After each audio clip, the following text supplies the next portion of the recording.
welcome to the first day of the snacks and stretches. So we're going to start with our first recipe, so hopefully you had time to go out and get all of the ingredients that you need.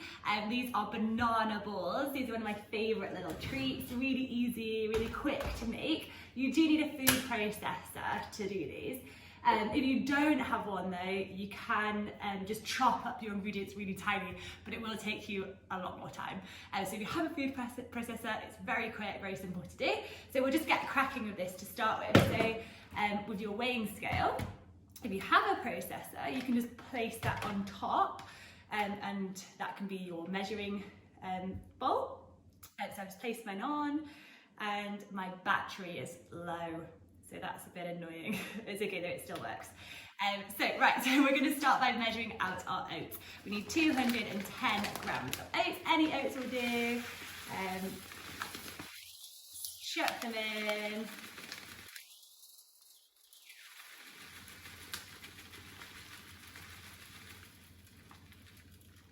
There we go. And then after your oats, you can add in your banana. So we need to mash up our banana before we put it in your processor. You don't have to, but I like to. So you just need a little bowl to mash it up in. Use a fork. Okay, so we just check that in. So if you've got a large banana, one will do. If you don't have a large banana, you will need 2 small bananas.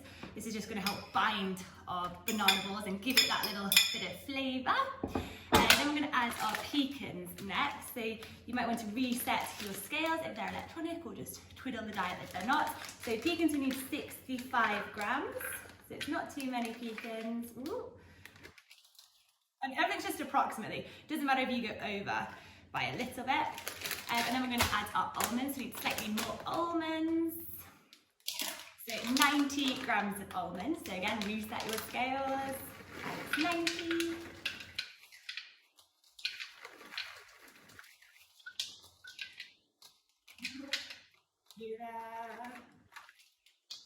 Great.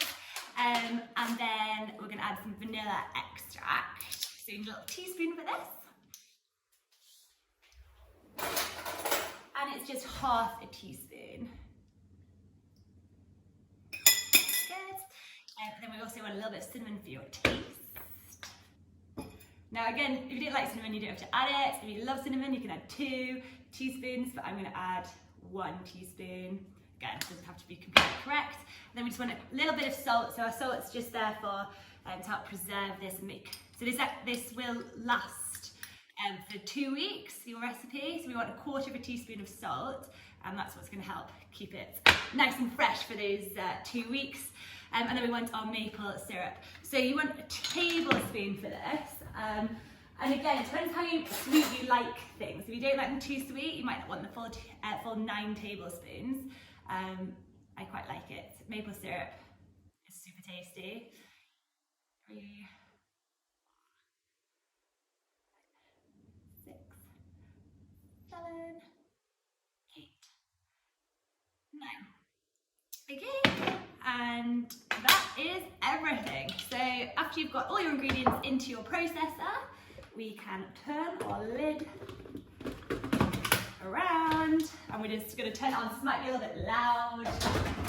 And you just want to pulse it for 10 to 15 seconds, okay? So that pulse.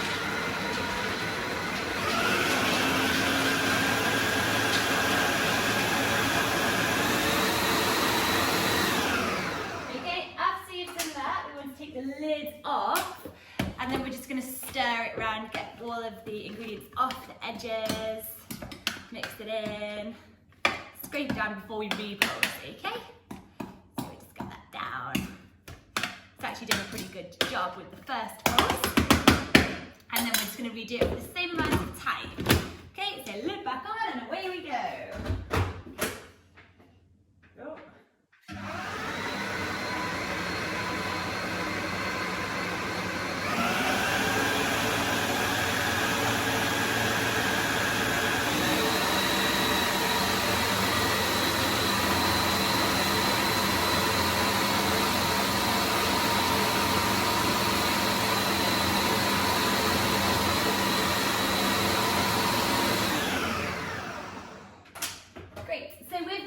do a little check to make sure it looks nice and mushed up, because if it's not processed enough, it is more difficult to roll them into balls. But these look okay. So from here, what I would do is have a mixing bowl. If you want to add any little extras, so I'm going to add some chocolate chips because I love chocolate. This recipe actually is dairy-free. If you want it to be gluten-free, you can use gluten-free oats. And then if you want it to maintain being dairy-free, find some chocolate chips, some dark chocolate chips that don't have any milk in, and then it will be good for you. So just tip your mixture into the bowl. I was recently bought a little spatula by a friend. I've been using spoons for years when I bake. But these spatulas are amazing. Really good to get your ingredients out without scratching your bowl, and you don't miss any of the mixture. Okay, so if you want to add any little additional tasty parts, so it could be raisins or chocolate chips, you can do so now. So I'm going to add in 3 tablespoons of chocolate chips. Again, I use the same spoon. I hate washing up, so I just try to use the minimal amount of materials when I bake. And then just stir in the chocolate chips. The mixture will be quite sticky and quite wet, so don't worry, just try and get the chocolate chips in as much as possible. Just like mush them in. The actual mixture is quite wet, but it will start to dry up when the oats absorb the maple syrup. Right, okay, so we've got a mixture there, that is it. We now just need to roll them into balls and put them onto a plate. So just make sure you've got clean hands, and then just grab a little bit of your mixture and just roll. Roughly this will make about 15 to 17 balls. They want to be around that size. I have quite big hands, so you might not be able to tell what the size of this ball is. But if that's a teaspoon, place it on top.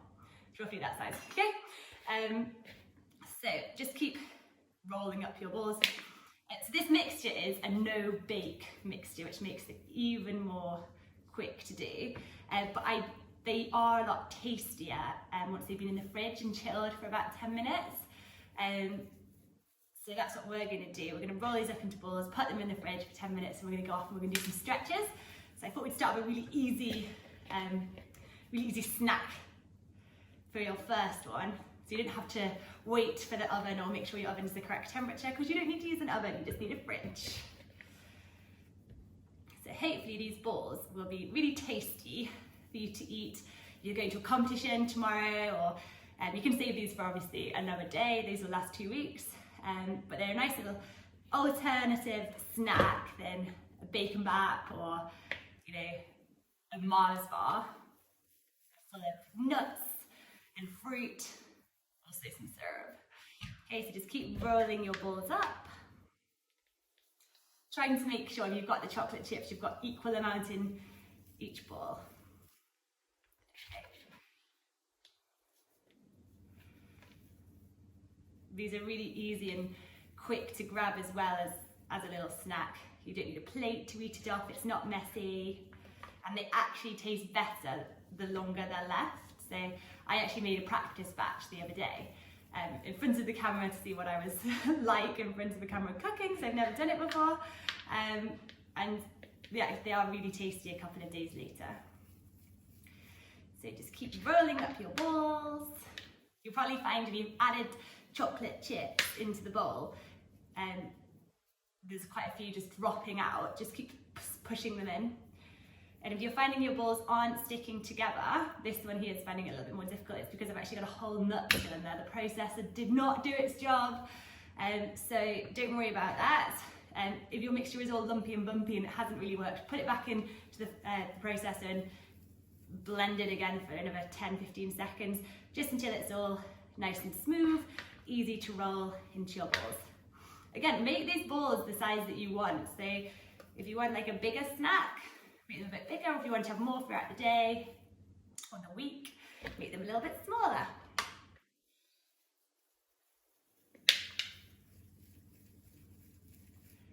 Okay, so roll those in. It's coming to our last balls now.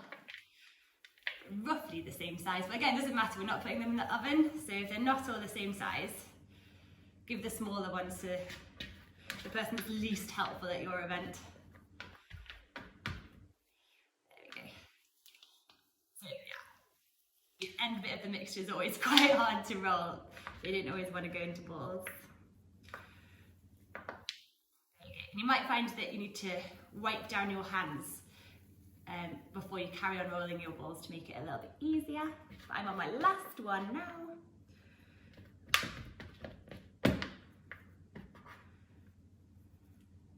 Great. It's a weird looking ball. Okay, so I'm going to wash my hands. All you need to do now with your balls is to put your plate into the fridge and leave them to chill whilst we stretch, and they'll be ready to eat straight away. Again, that'll taste better after a couple of days. So I'd store them in a fridge in an airtight container. They don't have to be in a fridge, but I think that's how they taste better.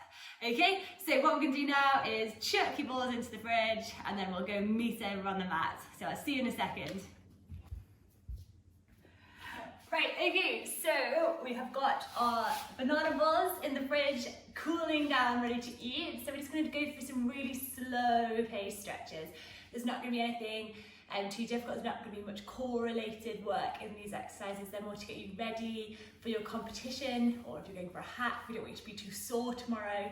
We want you to be able to be focused on the competition ahead. So these are designed to relax you and get you in the zone, ready to compete and do really well. So let's start in our wide-legged child's pose. So on our mat, let's just get ready to do our pose. So we're going to put our seat bones onto our heels, and then we're going to keep our big toes together. We're going to widen our knees as wide as what is comfortable, and then we're just going to slowly walk our fingertips out in front of us and let our forehead melt to the mat. We're just going to stay in this pose for a couple of minutes. Just try and press your forehead down. Try and keep those seat bones onto your heels. And some nice deep breaths in and out. So use this time now on your mat to relax, calm down and think about the competition ahead tomorrow. You should be all ready, all packed up. Horse box, horse trailer ready. The horse should be nice and clean. And we're just using a few minutes on our mat to get ourselves mentally prepared for the competition ahead. So nice deep breaths in and out through your nose.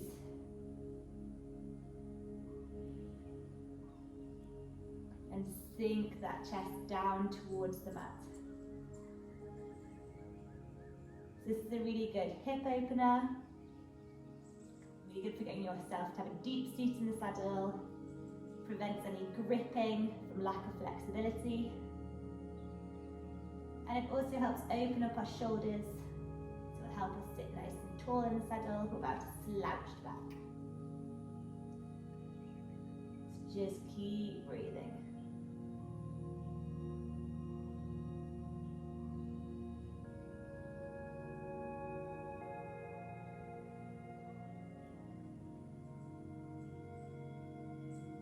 Notice the rhythm of your breath. Breathe in and out. As you inhale, so you can breathe into your joints to loosen them off.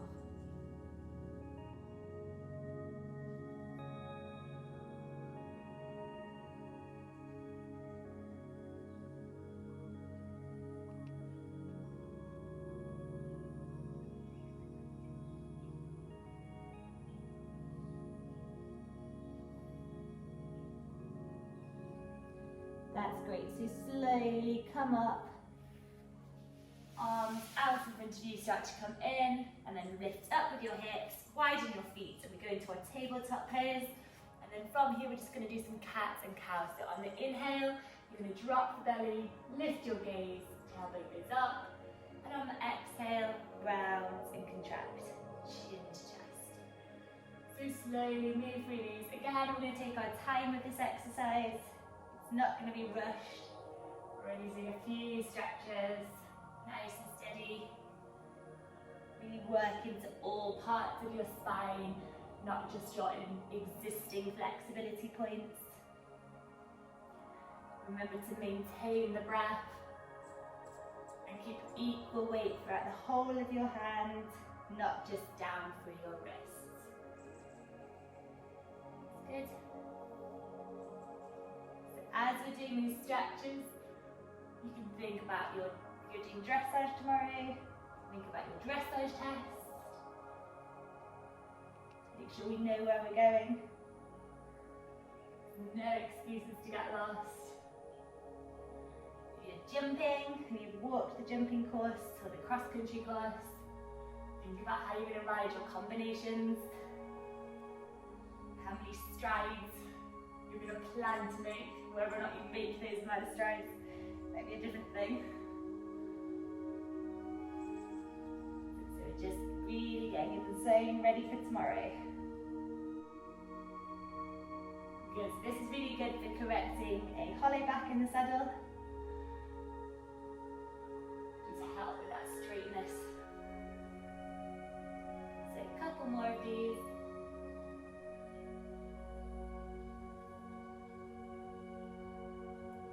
Good. And then we're going to walk our fingertips out in front of us. Keep our hips over our knee and then press and melt our forehead down to the mat. So just go into a little puppy pose here. Again, just working on our shoulder mobility. Good, so our shoulders are going to help us turn, good circles, good shoulder in. This will help us sit nice and straight in the saddle. But again, just use this time to relax, nice deep breaths in and out. Settle your heart rate down.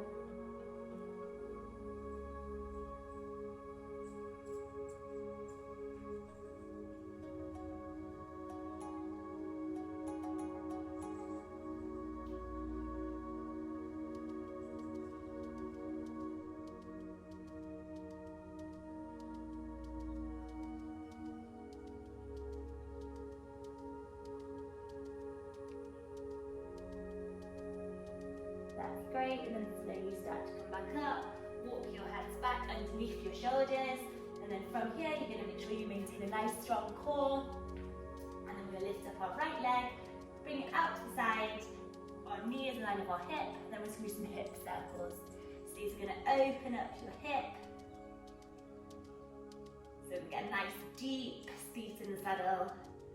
We're going to be more in tune with our horse. We're not going to be gripping and interfering. Change direction. That's great.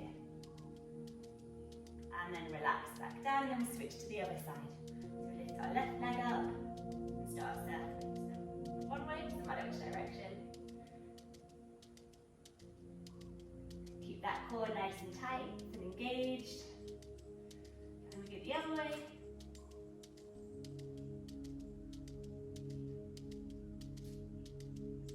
And relax it back down. So from here, you're going to walk your fingertips out in front of you. So your hands are in front of your shoulders. You're going to tuck your toes underneath, lift up with your knees, press your hips up and back. We're just going to paddle out our feet. Try and bring your chest as close to your thighs as you can. Again, don't worry at the start of this down dog if it's a little bit difficult. Depending on what time of day you're doing it, you'll be more flexible in the evening. That's it. And then we're just going to press down with our right heel, bend our left knee, and press into the back of that hamstring, pushing down through the heel. This is going to help you get a long leg, low heel. Our heels will be down. We'll have a nice effective leg, large surface area, not gripping. We'll be able to make our aids more effective. Our horse will listen to us. And also if you're going out cross country or jumping, our heels will be down. And hopefully we will not lose a stirrup.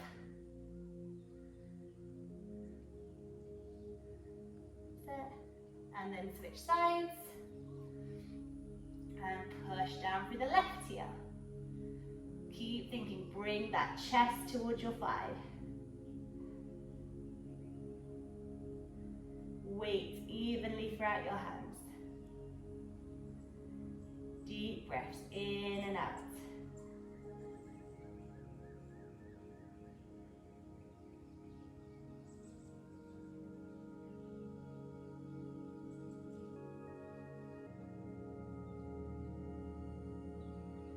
And then relax. Bring our knees down towards the mat. And that's the end of our practice, which means our little treats in the fridge, our banana balls are ready to eat. So should we go and see what they're like? Right, let's give them a little go. Super tasty. Good luck tomorrow if you're competing. If you're not, if you want a hack, take them to the yard, share them. They're really good. Good luck, bye!